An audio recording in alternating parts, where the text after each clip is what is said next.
the entire country. So we didn't just focus on urban areas. We did go to, rural Mississippi and have their perspective also included.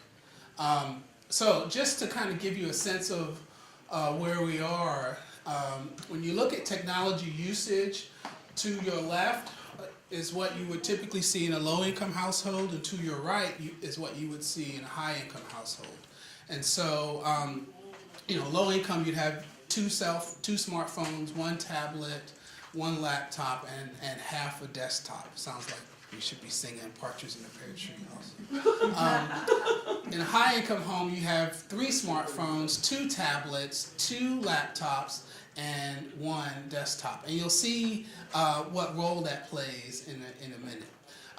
So I just want to, and this is a chart of what I just said. So it's broken down by household income as well as education. And so you can see that most households have smartphones. It doesn't really matter what the income level is. And most households have access or have a computer, and it doesn't really matter what the income or education level is. But when you look at laptop computers, but when you look at tablets, you'll see that there is a bit of a difference, especially as it relates to income and education. And so one of the other findings was this whole notion of technology use. And so we asked a question about coding, and we saw that among all 11 to 17-year-olds, and we asked them who had not coded but wanted to learn how to code.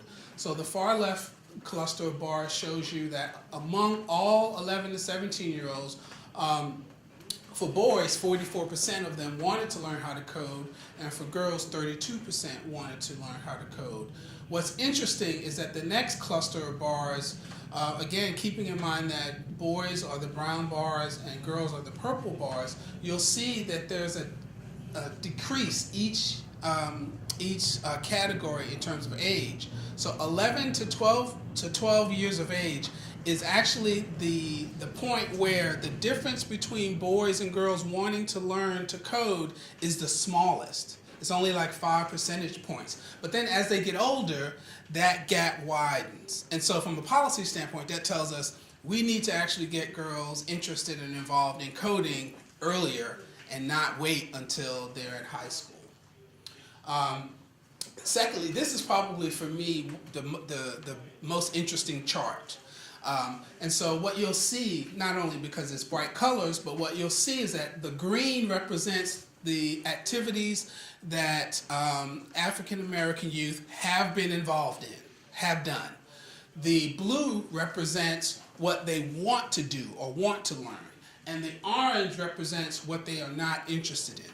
So visually, what you can do with this chart is immediately go to the places where you see the most blue, and that tells you where we can focus our efforts or what African American teens want to be doing. So when you look at creating or modifying games, creating apps, creating websites, coding, those are the things the activities that young people want to be involved in.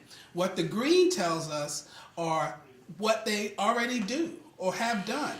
The challenge is a lot of the efforts to bridge the digital divide and to deliver these opportunities focus on the green things, right? So I ran a program funded by NSF for like 7 years.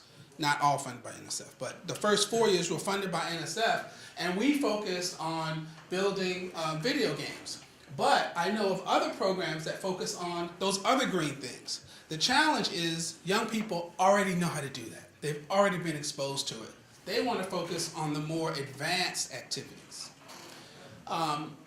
So then another finding looked at the community. So when you think about where you reside, what you see here, we asked a question about how students learned about computers. And so what we see is 46% learned about computers from friends if they were in high income household.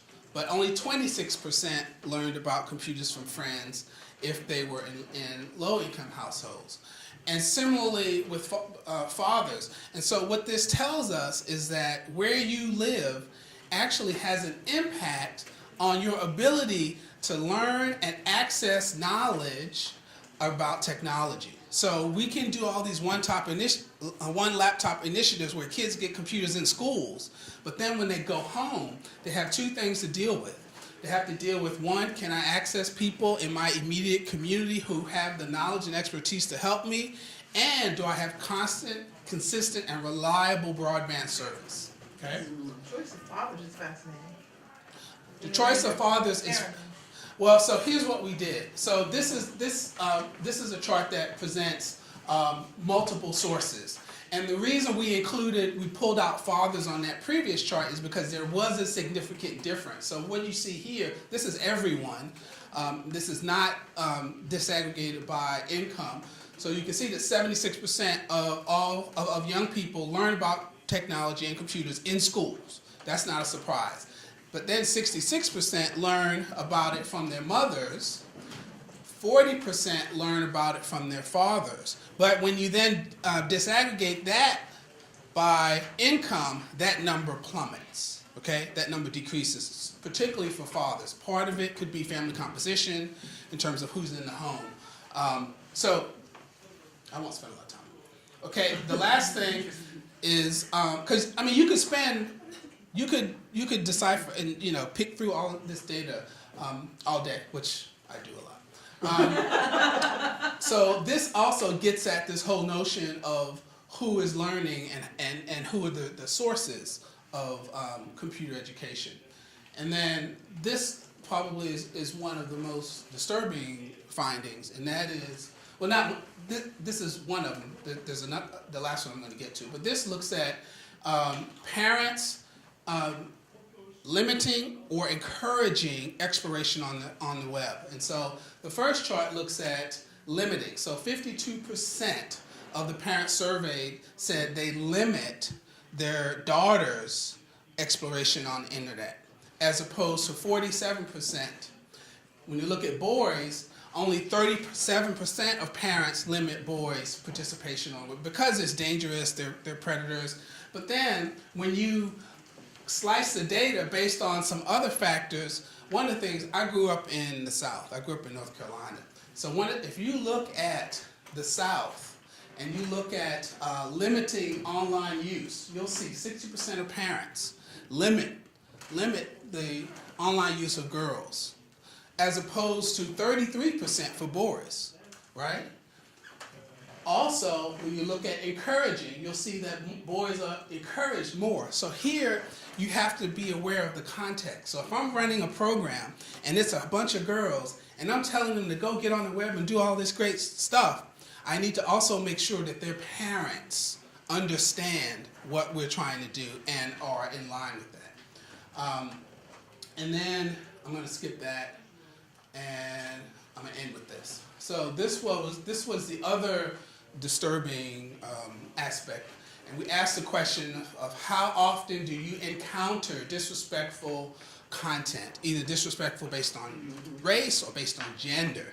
And what we found was that among all of them, you see that it's almost a third for issues of race, right? And then it's almost a quarter for when you start dealing with gender. And this was a year ago, right? And so what we need to understand is that these numbers are probably going to go up. And it's constant. It's 24/7. You can't turn it off. And so we need to figure out what are we going to do about this and how are we going to help children and families begin to deal with that as an issue. And so just these, based on the study, here are some quick recommendations. One is to focus on the advanced skills, right? You saw all those green skills. Everybody already knows how to do that. Let's focus on the orange, on the blue ones. Secondly, let's look at the affordances and the power of technology. And then starting young also, because we know that the younger we start, the better, and especially for girls. And then second to last is really get parents involved Involve them in the education, involve them in knowing what the affordances are, involve them in knowing what the opportunities are, and then lastly, we also need to look at hardware. You know, we kind of think of everything in terms of broadband, but the reality is, even though everybody has a smartphone, nobody wants to type an essay on a smartphone. And so, in addition to having a smartphone, they should have a desktop so that they can actually do all of those more complex skills. And the findings for the report, the executive summary, and we had people from the focus group cities actually create digital stories of their technology use. All of those can be found at that website, cdmid.gmu.edu. Thank you. What do you mean by affordance? Affordances, the capabilities, the attributes. So a computer is much more powerful than a cell phone. You can crunch more numbers with the computer and do more complex tasks with the computer than you can with the cell phone. It locked again. It locked again. I can't see this.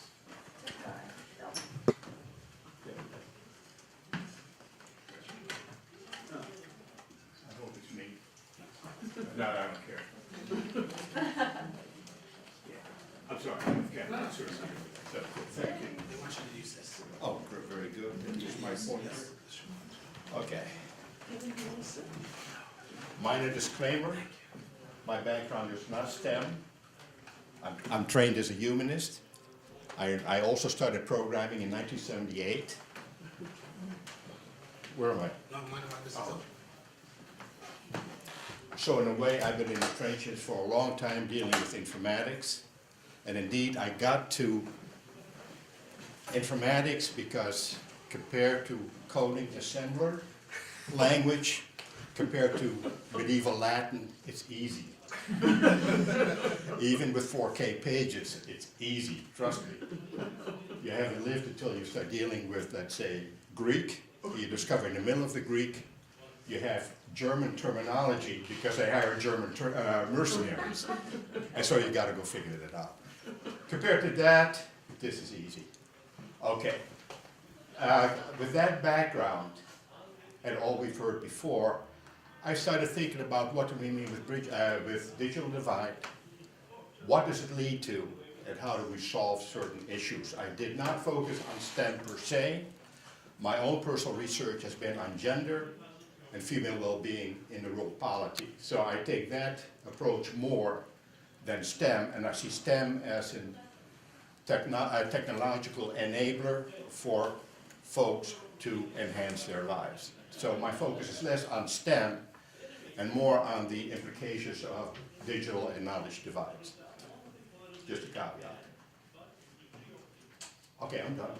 Should I sit there and push a button? I guess, I don't know. Shoot. Oh, Am I facing it the wrong way? yeah. Okay. All right.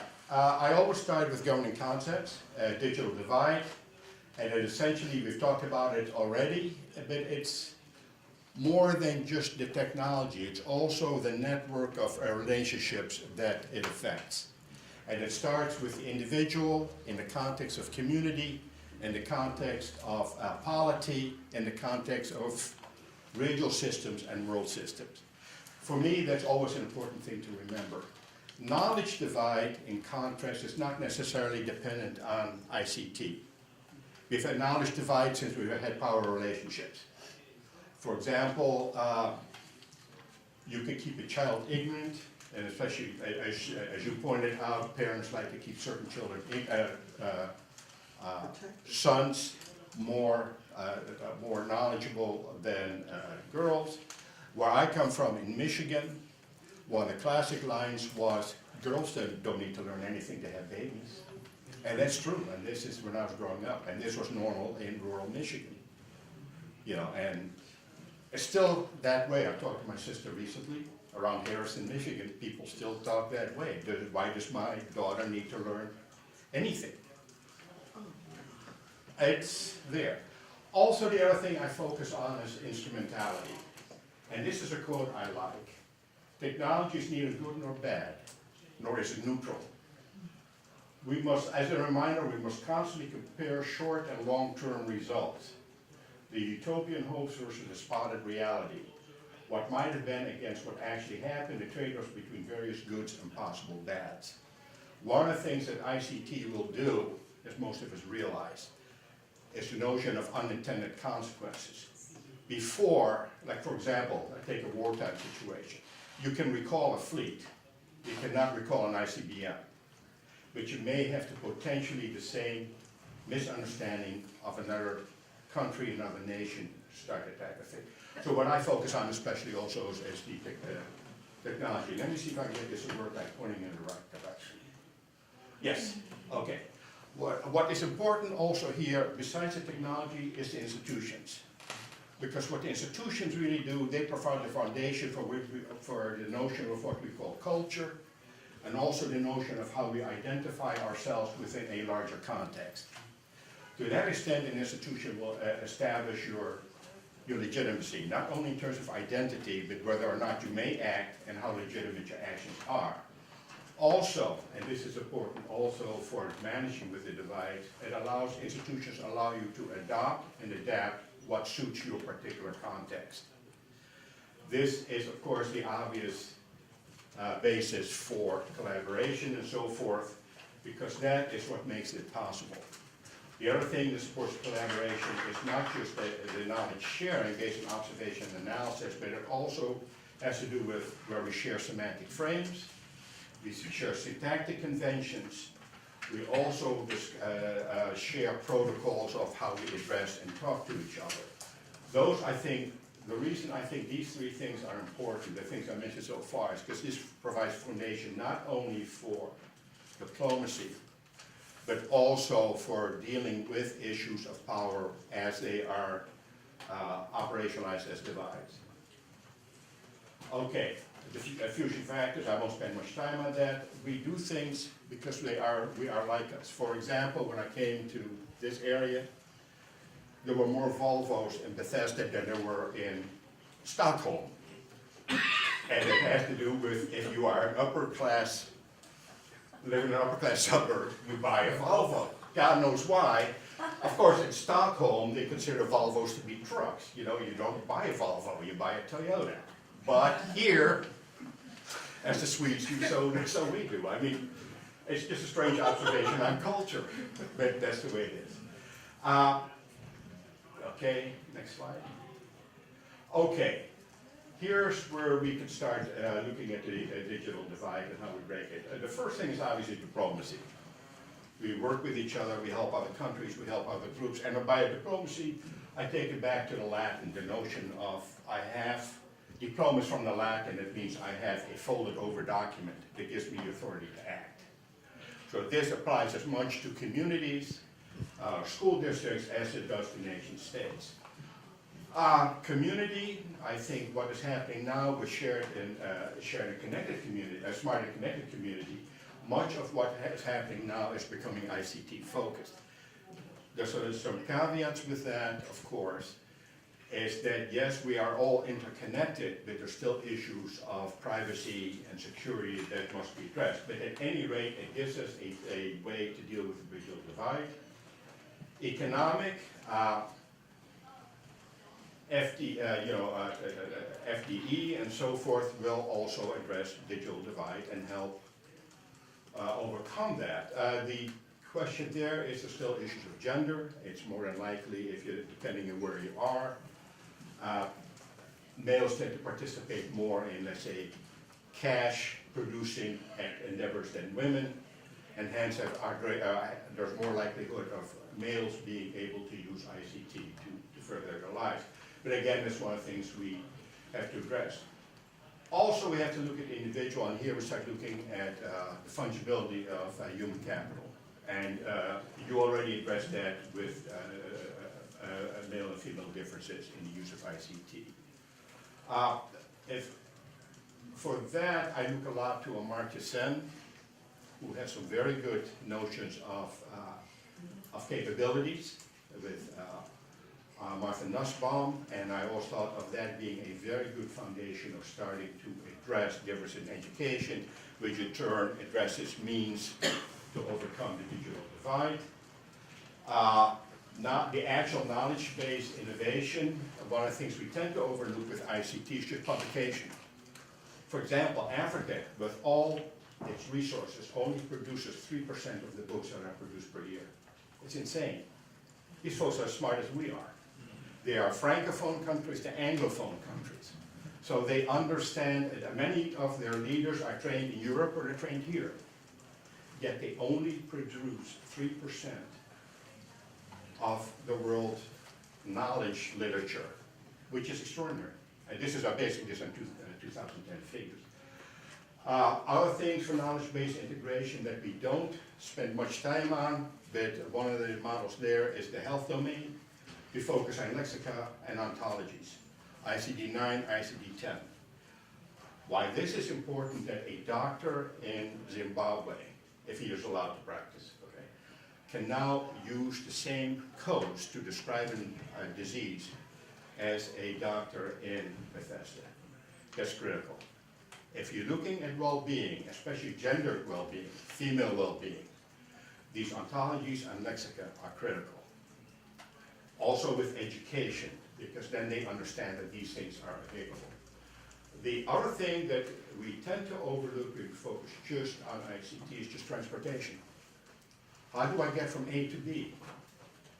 I can have all the ICT I want, but to better myself, if let's say what's happening in Texas, where certain clinics, female clinics, are 200 miles away. What good does that do? I mean, yeah, it doesn't help me to better myself. Also, it's all tried and true thing. Knowledge repositories, libraries. There's always a tendency to defund libraries. Yet for many kids, they will go on the internet to learn, but they also learn to read in a public library. Do any of you have children like Harry Potter who read the Harry Potter books? What's a phenomenon? Kids were actually reading. It was extraordinary. Kids were reading on the bus. I take Metro, if it works. You know, and kids are reading Harry Potter on the bus. I love it. I have 2 editions of the stuff. You know, and Harold Bloom notwithstanding, this is good stuff. This is good prose, you know. So, libraries are a good thing. I learned to read in libraries. 4 years old. No, okay. Here is where the thing becomes difficult. What these divides do, they create power asymmetries. They create, in terms of access to skills, education, ICT capabilities, and not only locally, but throughout the entire world polity. And that is one of the things that's hardest to address, because it is a fundamental. And here's why I say that ICT is only, it's a capability. It's sort of like, think of it this way. If I'm a metallurgist, I can be the greatest smith and make the greatest plow blades in the world. But I live in Kansas City, and yet I'm going, so what? It's needed in Nebraska. It's that type of thing. You know, so there's the issue of where you can use your capabilities, whether or not you have access to them. We tend not to look at that. So, what I do is I look at various dimensions rather than at intellectually vacuous concepts such as cultural norms. So I look at technological infrastructure, education, local context, as, you know, how parents, local, the institution and the family, and then institutions of the polity and politics. And that's what I've spent the last year or so looking at. Caveats.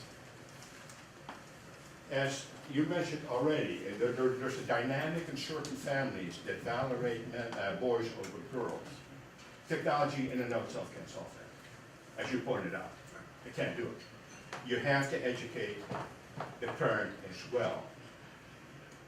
There are certain issues, like for example in India, there's a study in India I read recently, where if you look at Uttar Pradesh, one of the poorest countries, poorest areas in India, right? And you look at, let's say, Karnataka, there's still incredible income disparities.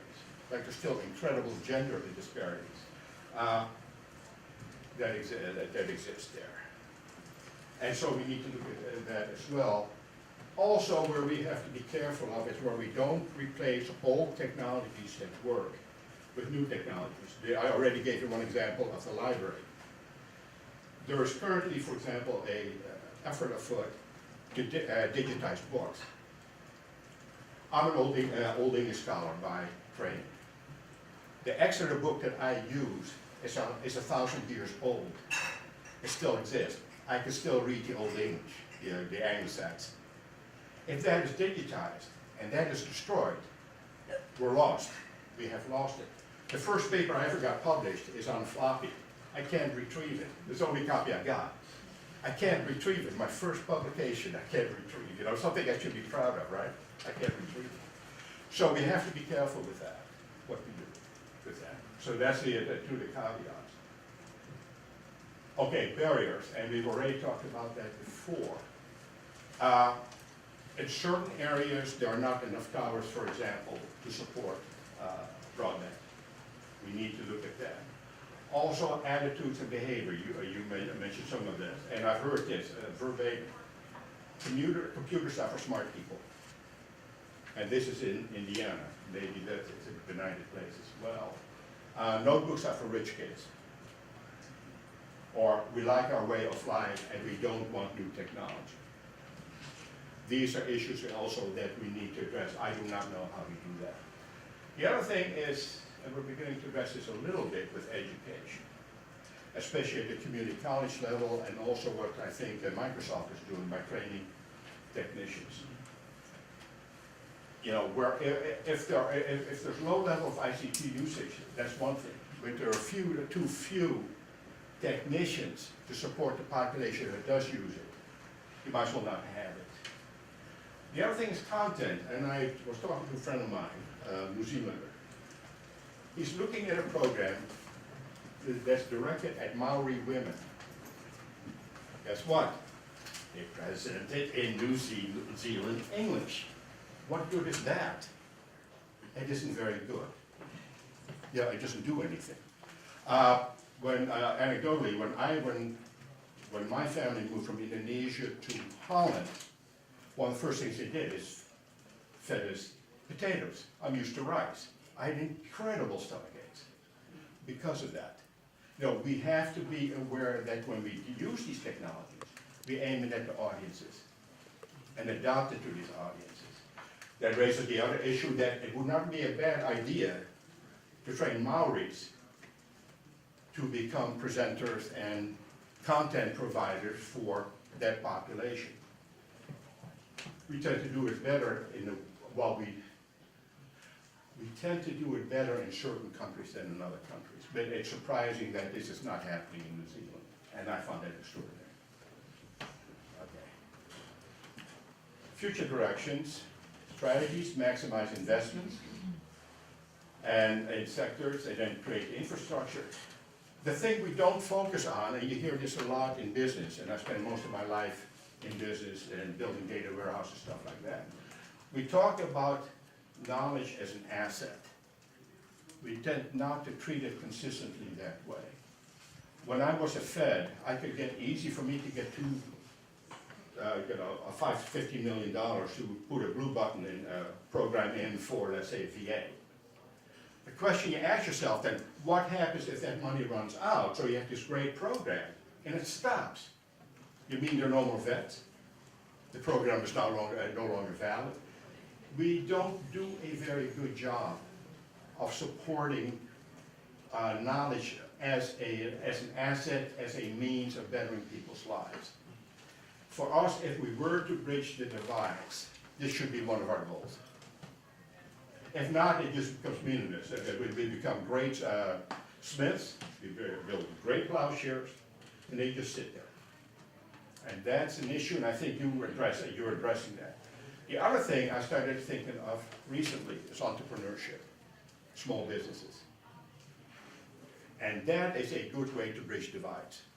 Not only because you build equity in your community, but also you enable other people to get jobs and have the usual what is it, 9 times the dollar turns over in your local economy, that's not a bad thing. And especially nowadays, most commerce, most jobs are ICT dependent. That's not a bad thing. The other thing I've been looking at, and that's because I'm an old-time programmer, I started looking at open software. I say, well, could we use an analogous model and use it for open innovation? Consortium. Question there is, of course, what do we do with copyright laws? And then, but again, it's one of those things we can explore. And I think that would not be a bad thing. Policy initiatives, these are top of my head.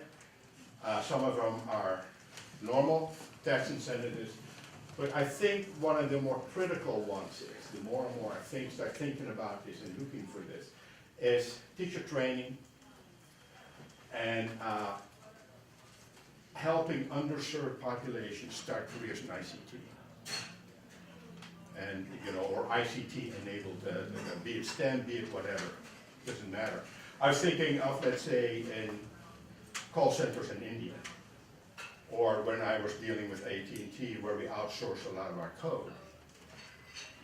A lot of women in India also had opportunities not to be dependent on their male relatives. They could earn their own money. That's not a bad thing.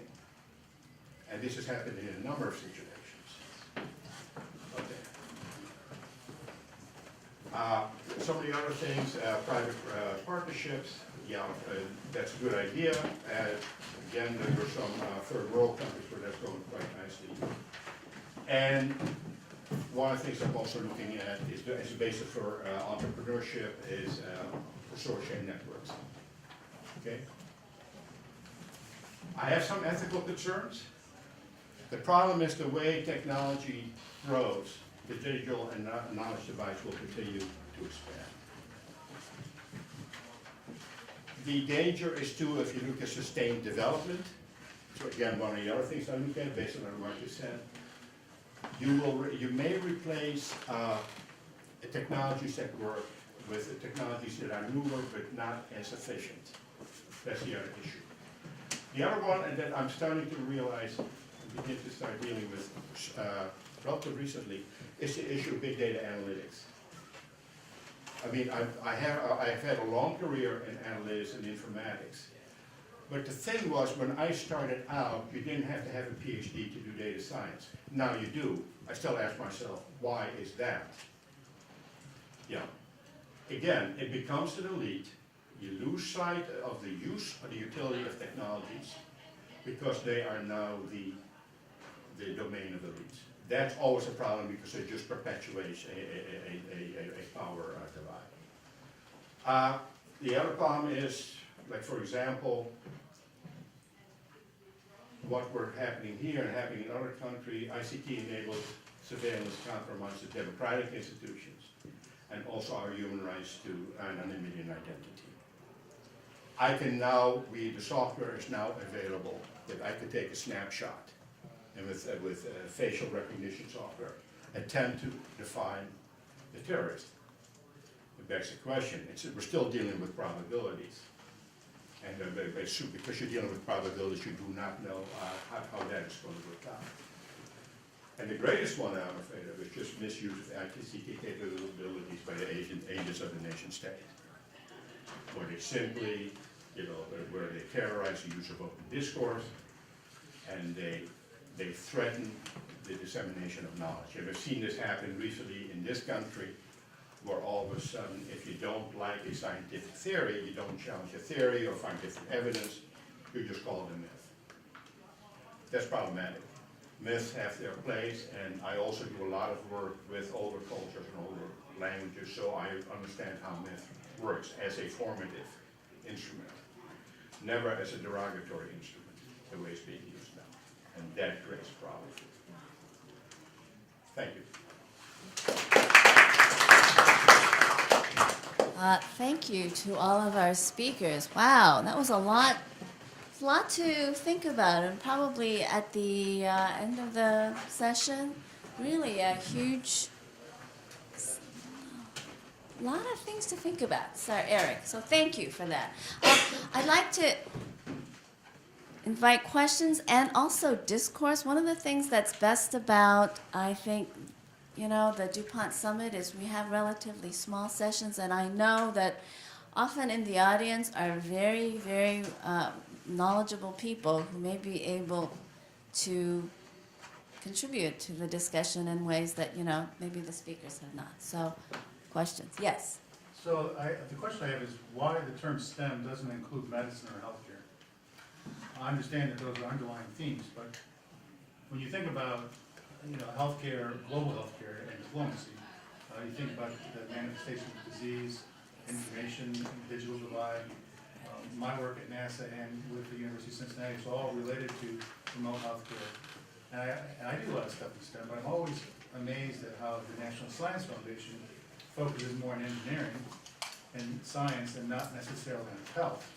That's because NIH Yes. does all of the But- health. But NIH focuses on hard basic sciences, not on global health. There are some funding streams, but it's more about how do we address the global health, the challenges of global health through information technology. I really like what Erik was saying, and bring it all kind of together. So I'm going to listeners. NSF was called out, and then everybody can respond. I'm a social theorist that studies categories. So the basic answer, which has already been alluded to, is that, at least for NSF, STEM doesn't typically include medicine because that's NIH territory and we don't, want to step on our sisters' or brothers' toes. So literally it's a category. However, in SBE, the Social Behavior and Economic Directorates, that you will find things and mechanisms for funding health-related initiatives, if you look there. And in Pacific, one of the programs I run, which is the Science, Technology, and Society program, where we fund, it's the one place where you can get funding for historical research, because we fund the history of STEM, and their STEM does include medicine. Like if you want to do we fund the history of medical technologies or medical science. And I know in cultural anthropology, there's medical anthropology stuff. Right. So there are places in NSF that will do a broader, different definition of medicine that does not step on our sisters' toes. So I can add to that. NSF actually does fund health, and quite a lot of it. There is a joint program that we started between NSF and NIH. It's called Smart and Connected Health. It's housed in the Computer Science Directorate, but it involves computer science, engineering, and SBE. So you can look at that. I think a new solicitation just came out, or is about to come out in a couple of months. Also, in any pocket of NSF, one can submit proposals that it has issues of global health, as long as you make that part of the broader impacts. If you're investigating some theoretical or fundamental basis for any of these issues, in the intellectual merit part, there has to be some fundamental discipline that would be happy to take ownership of that issue. But the broader impacts part could be health, global health, public health, anything you want. So that is the way you spin it is important. I used to work in HHS, and I was a data architect for FDA. The way I look at it is this way. For your technology and so on and so forth, you start looking at standards, like interoperability standards. So what I look at is STEM is just an enabler of global health. When I was working with, the Toxicology Center, we're in North Carolina, and we're talking about standards there too, like DICOM, SNOMED, BOINC, and so forth. Those are implementations of STEM that enable medicine and allow it to go forward. So that's the way I look at it. And that's the way I finally convinced folks, the CIO at HHS, to look at it before he left. I happen to be president of Sigma Xi, and and I'm also a physician who's been dedicated to a career in public health. So and in that sense, I'm unusual within the Sigma Xi community. I think that the one thing that's has happened within public health and within global health has been that in the past, global health, and generally used international health until about 20 years ago, has been about assisting agencies in developing country situations. And I think that what's happened is that our view of global health has become much more nuanced and broadened, so that now it truly is global, and we're beginning to realize that the economic development model doesn't apply just to developing countries. We're all developing countries. We're developing in our own way, and we're developing in different directions, starting from different beginning points. And development is freedom, in the word of March Sen, and power. So one thing that struck me sitting here was that each of the speakers has, in their own way, touched on what is fundamentally an economic development model for those communities, even going back to the central role of mothers in this. So this is a different way of looking at it. Global health is. It really is all of us. It's an overarching thing in which the development model for developed countries like this one also includes populations, immigrant populations, as well as subgroups and populations that are native, and and different levels of development within our own country, as well as disadvantaged populations. So I think that we can look at this as a problem in economic development as well. Yeah, if I could add to that, yeah, especially because, yeah, I did a lot of work, and another thing I did on health here, I think, or last year, and it was exactly to that point as well. The thing that I would further add, that the thing that drives the imperatives, the impetus for global health, should also look at this country. For example, I did some work with IHS, and even simple things like with the Havasupai tribe, where you have two different regions, right, and they can't talk to each other within the same reservation. It was an easy solution. You put a tower on a damn mountain so they can talk to each other. That was it. I mean, millions of dollars later, Erik comes in and says, put a tower on the mountain, and people also have health care. So your global model also helps here.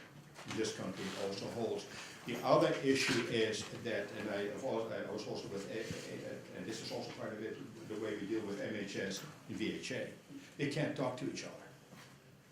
That's also problematic. So if you think of these same standards, not only applying to global health, they also apply locally, and they don't work here either. So you're exactly right. There is no such thing as US health or Bangladeshi health or Indonesian health or where I come from, Dutch health. It's all interrelated. The other issue is language. We all assume here we speak English. Well, we also speak different dialects of English. And I could talk to my New Zealand friend, and we have to agree, okay, we're going to use, let's say, British English vocabulary. Because a bonnet here is not the same thing as a bonnet there. Bomb here is not the same thing as a bomb there. So those are the issues as well, just communication. Thank you, and let's make sure to get your card, and next year you can be a speaker. That would be fabulous. Happy to. Yes, question. So my question is, to all the group, but mostly to Kevin, if he could answer a little bit, is the role of parents in bridging the digital divide. And because I was curious if you asked the parents the same questions of their use of digital resources in their home, what that would look like. You gave us that one graphic. Because from my experience, many of my peers use it as an entertainment device solely. So we did ask that question, actually, and it breaks down, as you would imagine, 59% of parents use the devices in their homes for entertainment. And then when you look at work and information, well, education and information is one category, and then daily life, meaning scheduling, all that other stuff, is another category. And the range goes from 59% to 41%, with information and education in the middle, right around 51%.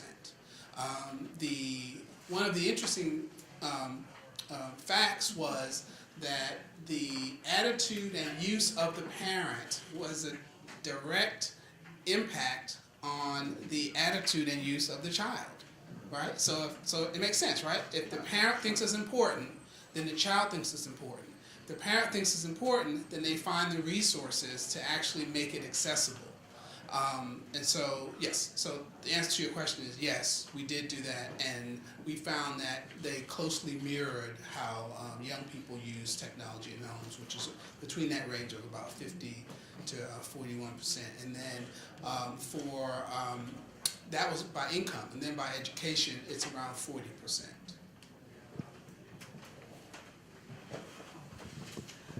One of the things I was wondering about too, and this came up in Kevin's talk and in Fahmida's talk also too, I was actually surprised at the extent of access, at least, to the hardware. I mean, to the actual instruments, because I was thinking about people, poor people in particular. I was really glad you brought up the issue about access to energy, because one of my questions is, how do you actually afford these things? Now, I know that different systems, it works differently in different places than in the US, where frankly, you do have to pay for the service, you know, for the most part too. And so this is a real issue to me, for me too. And I was, you know, we talk about what they need to do, for example, if they want to go on or use it to advance themselves. And the issue about, yes, they might want to or be interested in, or we might want to tell them they need to write code,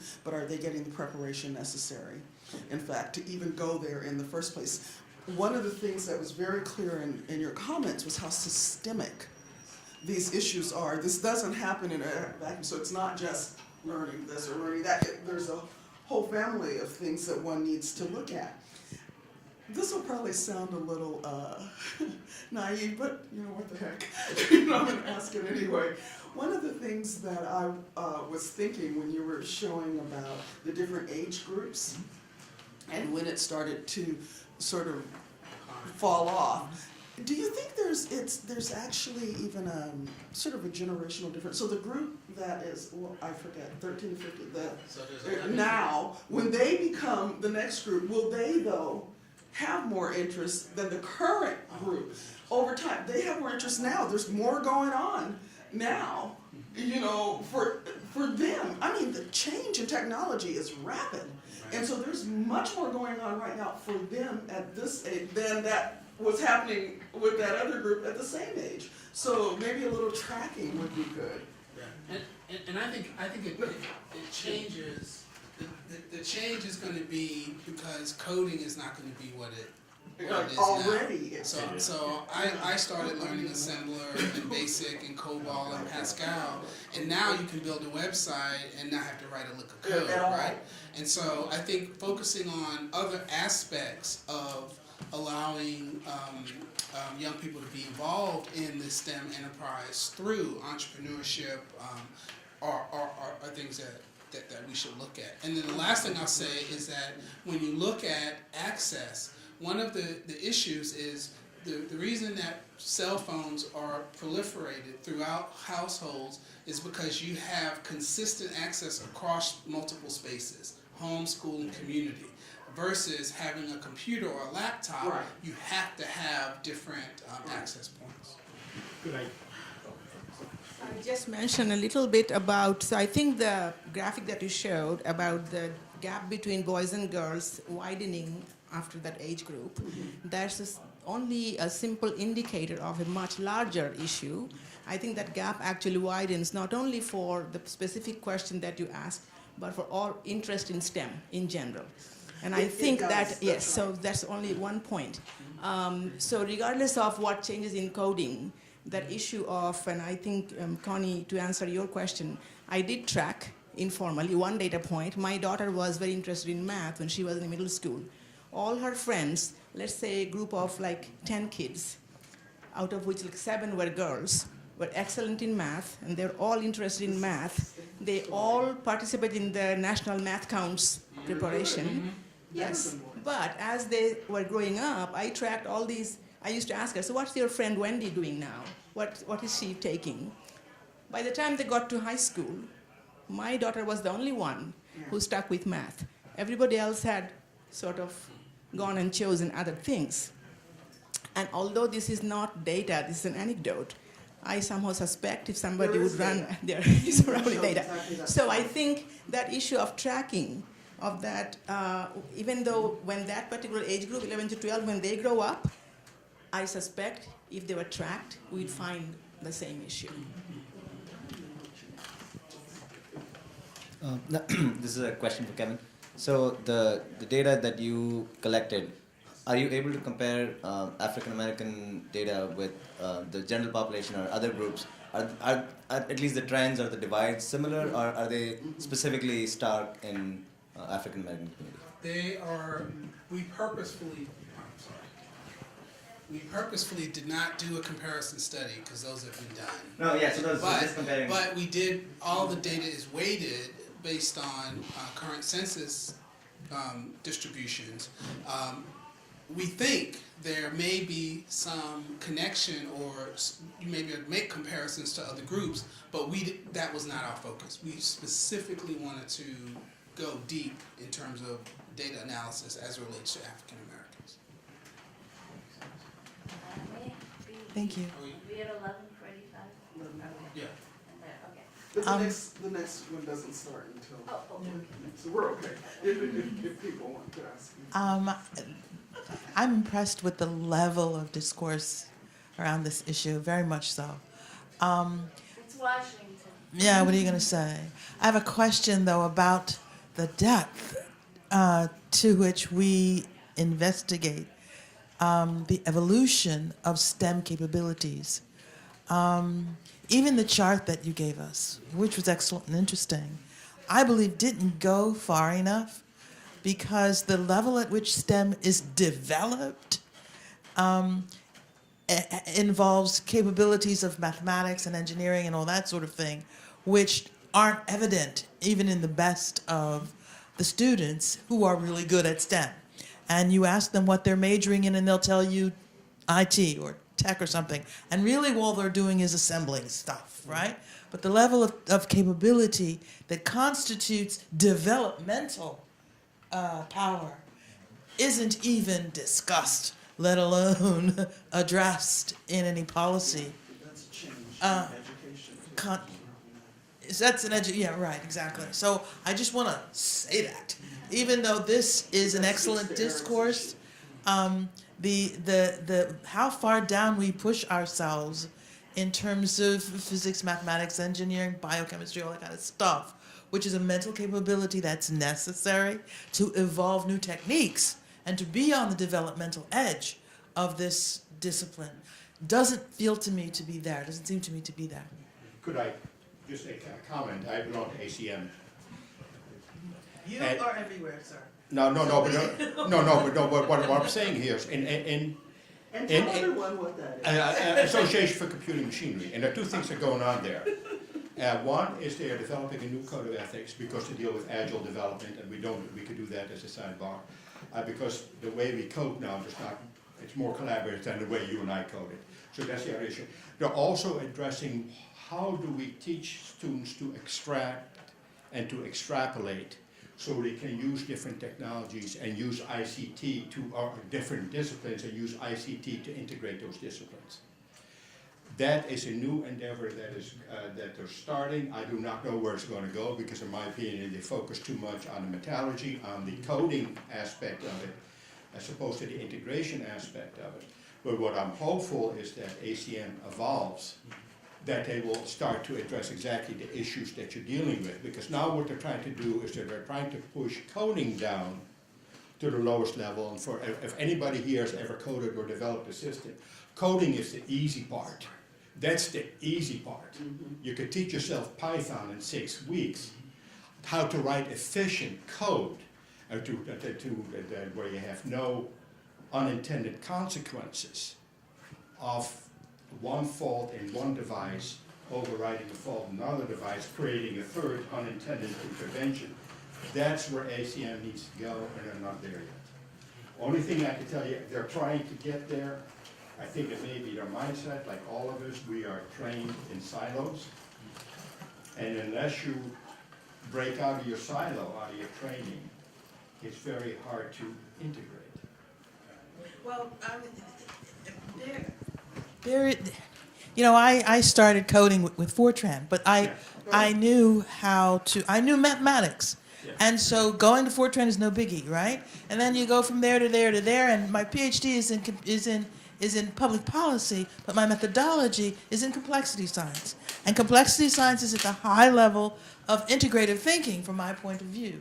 That integrative thinking applies regardless of what is this organization you belong to? Association. Thank you. Computing. So Yeah. it's a general attitude toward education, I think, that we're missing, and why our children don't come to the point of dealing with technology without all those holes in their thinking that they seem to have.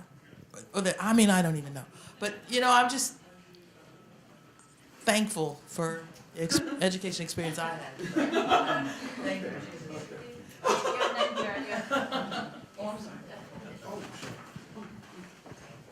Well, science is a way of knowing about the material world.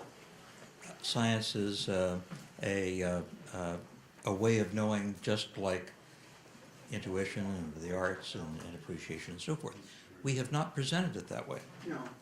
Instead, we've presented it either as a goodie factory, in which people develop neat stuff, or we've presented it as an austere, rarefied way of viewing the world with detachment, instead of a way of achieving what you want based on your values.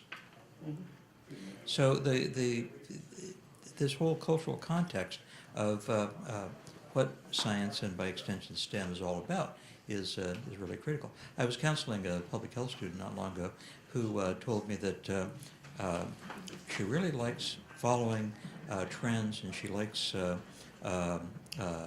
looking at tracking things in populations, but she can't do math. And I said, well, you're doing it. What do you think math is but the language that you use in order to describe the underlying relationships that are expressed in the statistical terms that you are in fact looking at? She didn't see it at first. Thank you. And I think, unless you have, would you like to have the last word? No, okay. So I think with that eloquent close, I'm going to close the session to allow the subsequent session to come in and set up and deal with their technological difficulties.